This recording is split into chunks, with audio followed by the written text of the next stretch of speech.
መርሐባ ሀባይብ ሰላም አለይኩም ወረህመቱላሂ ወበረካቱ። እንዴት ናችሁ? ሰላም ነው? ደህና ናቸው ብያላችሁበት የዓለም ዳርቻ በሙሉ ሰላማችሁ ብዝት ይበል። እንዴት አላችሁ? ከኔ ጋር ሁሉም ሰላም ነው። እንግዲህ ቶሎ አልመጣም፣ ያው አላቅም ለምን እንደሆነ በጣም ቢዚ ሁኛለሁ። በጣም ሰነፍ ያለው እናንተም ላይክ እና ሰብስክራይብ ስለማታደርጉኝ በቃ ሰነፍኩ። ሰው ደግሞ ካልተበረታታ መስነፉ የማይቀር ነው። መጠንከሩ ሳይሆን መስነፉ ነው የሚያመዝነው። ለማንኛውም እንደምን አላችሁ? ሙቀቱ እንዴት ይዟችኋል? አለን ኢንሻአላህ። እንግዲህ ያው እኛ መቼም ለመቻል ስለሆነ የተፈጠርነው በቃ እንችለዋለን። እስከ ዛሬም ችለነዋል፣ ዛሬም አለን። አላህ ደግሞ ያግዘናል ማለት ነው። ሀባይብ ብያላችሁበት አላህ ይጠብቃችሁ። ዛሬ ግን በጣም ስሜታዊ ሆኛለሁ ማለት ነው። የምር እኔ አንዳንድ ጊዜ ስታስቡት ሳይሆን ሳታስቡት የሚመጣው ነገር በጣም ነው የሚጎዳችሁም የሚገርማችሁም። ማለት የሆነ ይሄ ነገር ይፈጠራል ብላችሁ የማታስቡት ነገር እንድትጸጸቱም ያደርጋችኋል። ማለት እኔ ሴትዮ ዛሬ የምር በጣም ነው ስሜታዊ ስትሆን ያየኋት። በፍጹም ያሰብኩት ነገር አልነበረም። አልመህም የሀባይብ በጣም ስሜታዊ የሆነች ለወሬ እንደዚህ የሆነች እውነታውማ ሲነገራት ምን እንደምትሆን መገመት ያቅት አይመስለኝም። በነገራችን ላይ ሰው መለማመድ በጣም ከባድ ነው። በጣም ነው የከበደው። በጣም እንዴ እኔ እዚህን ያህል እንደዚህ ቦታ የምትሰጥ አይነት ሰው ናት ብዬ አስቤ የማላውቀው። እንደገና ደግሞ የዚህን ያህል እኔ አንደበቴ ከሰው ምንም የሚጠብቀው ነገር የለም፣ ዜሮ ነው፣ በፍጹም ዜሮ ነው ማለት ነው። ግን በተለይም ደግሞ ከአረብ እንደዚህ አይነት አይኑ አውቃለሁ፣ አብሮ ኑሮ አብሮ በልቶ ጠጥቶ ሰው እንደዚህ አይነት ነገር ሲለው የራስ ሰው ነው ስሜታዊ የሚሆነው ብዬ የማስበው። ግን እንደዛ ስትሆን ገና በወሬ እንደዚህ የሆነች ነገሩማ ሲደርስ ወይም ደግሞ ነገሩ በሚፈጸምበት ጊዜ እንዲህ ልትሆን ነው። የምር በጣም ነው የገረመኝ። ሀቂቃ እኔ በጣም ነው ግራ ያጋባችኝ። እንዴ ጠብቄውም አላውቅም ይሆናል ብዬ ያላሰብኩት። በጣም ነው ስሜታዊ የሆነችው። አይኖ መናገር አልነበረብኝም ነበረ ወይስ በጠብ ነበር መሄድ የነበረብኝ ወይስ ምንድን ነው? እስቲ አንድ ነገር በሉኝ። የምር በጣም ነው እንደዚህ ነገሩ ሲደርስ እንዴት ልኮን ነው? ቆይ አሁን ወሬ ነው ባይዘው ወሬ ነገር እሷ በቃ ተዘጋጅቼ ምናምን መቼም ሁላችንም ቢሆን እዚህ ሀገር ስንኖር ታውቃላችሁ እህድ ያለሁ የሚል አላማ ይዘን ነው አይደል? ህሊናችን ውስጥ ያለው እህድ ያለሁ ነው አይደል? እችን አሳክቼ እችን አርጌ ባይዘው አረብ ሀገር ይሳካል ሳይሆን ዕለታዊ ነገሮች እችን ነገር አድርጌ ብለን ነው አይደል ለመሄድ እየወሰን ያለ ነው። እንደገና ደግሞ ማንም ሰው ተሳክቶለት ሳይሆን የሚሄደው መሄድ ስላለበት ነው መሄድ ያለበት አይደለም። ይሄ ነገር እንዴት ነው እናንተ ጋር እንዴት ነው እያደረጋችሁ ያላችሁት? በተለይ ደግሞ አሁን የገባችሁ ልጆች፣ አሁን ለመግባት ያሰባችሁ ሰዎች እንዴት ነው የነገራችኋቸው? አልገባኝም። ባይዘወይኔ አልገባኝም፣ ሊገባኝም አልቻለም ማለት ነው። የዚህን ያክል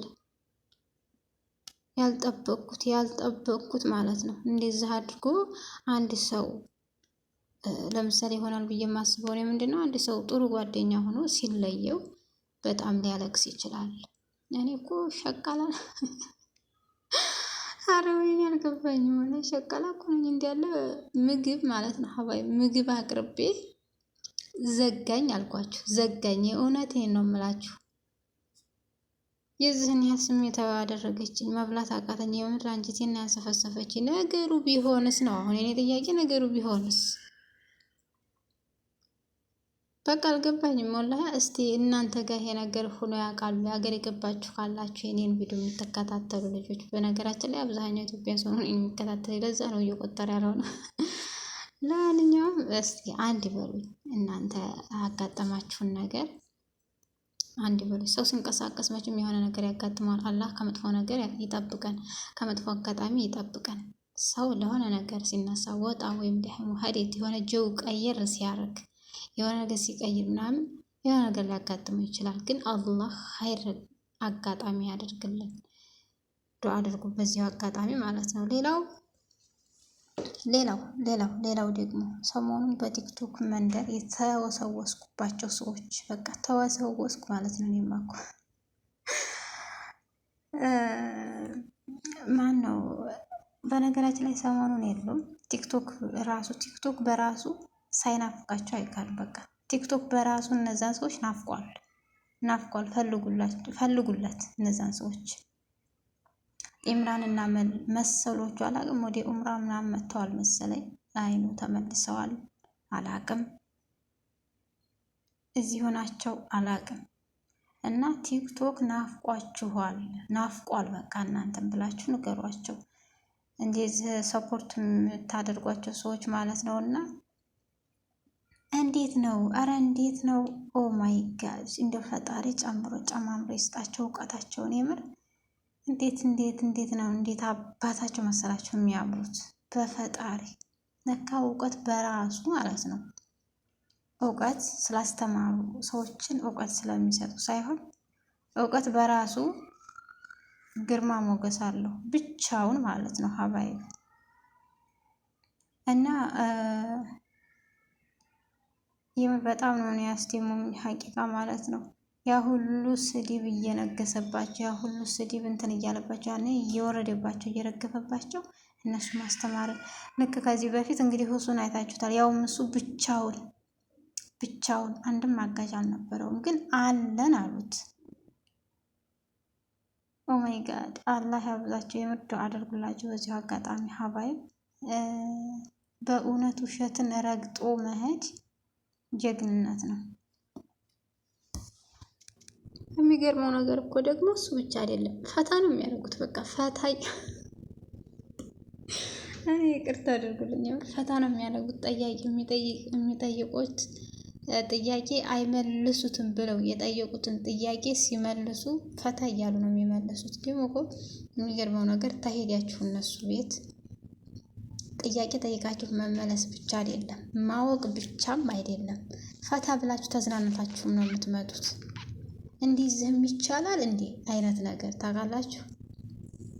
እንዲህ ለካ እንዲህም ይቻላል፣ እንዲህ መሆንም ይቻላል፣ በዚህም መንገድም ማወቅ ይቻላል። በቃ ስለዚህ እየሄዳችሁ ለማወቅ ሞክሩ ማለት ነው። ሀባይቦች ማንም ሰው የትኛውም ሰው ሄዶ እነሱ ዘንድ እውቀትን መሸመትና መገቤት ይቻላል ብዬ ነው የማስበው እኔ ማለት ነው። የምር በጣም አላ አይደለ ውሸትን መርገጥ በእውነት ውስጥ መሄድ አይነት ነገር ታውቃላችሁ። እንደዛ ነው ማለት ነው።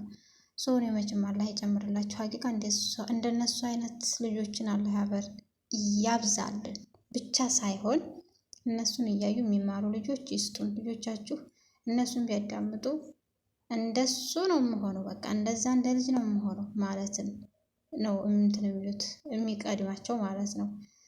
እንደነዛ ለመሆን ጠንክረው ይማራሉ፣ ለመድረስ ይሞክራሉ፣ ደግሞ ይደርሳሉ።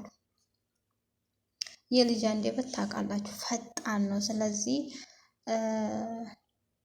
አይዟችሁ እያላችሁ አግዟችሁ እውቀት ሸምቱ፣ ፈታ በሉ ሆዱና። የምር ፈታ ነው የሚያደርጉት። በጣም ነው በቃ የሌለ በቃ ላለት ጭንቀት ምናምን ነገር የሚባል ነገር የለም። ዛሬያችሁ አውቃችሁ በቃ 3 አይነት መንገድ እውቀት ሸምታችሁ ትመጣላችሁ።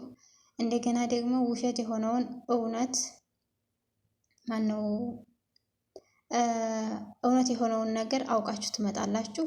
ማለቴ እውነትና ውሸቱን ለይታችሁ ማለት ነው። ከዛም ብዙ ነገር ተምራችሁ ትመጣላችሁ። በዛው አጋጣሚ መልስ ሲሰጡ ደግሞ ፈታ ነው የሚያደርጓችሁ። ኦ ማይ ጋድ